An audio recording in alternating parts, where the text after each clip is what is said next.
আরেকটা barrage. Wow, আসলে এত সুন্দর লাগে, বলে বোঝাতে পারবো না। আমি ছোট থেকে খবর যাতায়াত করতাম, এই ব্রিজের উপর দিয়ে যেতাম সকালে রাত্রে, আবার কোনো কোনো দিন দুপুরেও হয়ে গেছে। যাই হোক, আজকে আমাকে খুব ভালো লাগছে ব্রিজটা ফাঁকা দেখে। দেখুন রাস্তাটাও কিন্তু অনেক সুন্দর।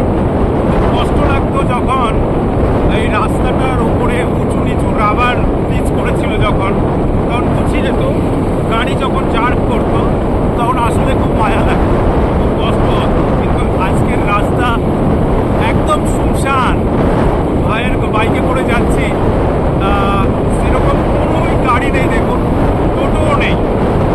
অনেক রক্ষা পেয়েছে এই পুরোনো ব্যারেজ আমাদের ব্রিজ হওয়াতে। ওই যে ব্রিজ, ওটা কি গোল হয়ে আছে ওটা। যাই হোক, কত সুন্দর সৌন্দর্য আমাদের ব্যারেজের, বলে বোঝাতে পারবো না। হ্যাঁ, অবশ্যই সবাই গেছেন, যারা যারা গেছেন আপনাদেরকে কিছু কোশ্চেন করি। এই বুথ কটা আছে বলুন? এই বুথগুলো ব্যারেজের উপরে কটা রয়েছে এবং পায়া কটা রয়েছে সেটা তো আপনারা অনেকেই জানেন, কিন্তু বুথ কটা রয়েছে সেটা হয়তো একটু ইয়ে হবে। একটা দূরগামী গাড়ি, মানে এই যে 61 থেকে 81 অবধি, মানে একটু ডেঞ্জারাস মানা হয়। তো যাই হোক, সবাই ব্রিজের উপর দিয়ে যখন যাবেন দয়া করে কেউ থুতু ফেলবেন না, পুরোটাই লোহার তৈরি, বুঝতেই পারছেন। তো যাই হোক, সম্মানার্থে মানে থুতু না ফেলাই ভালো হবে।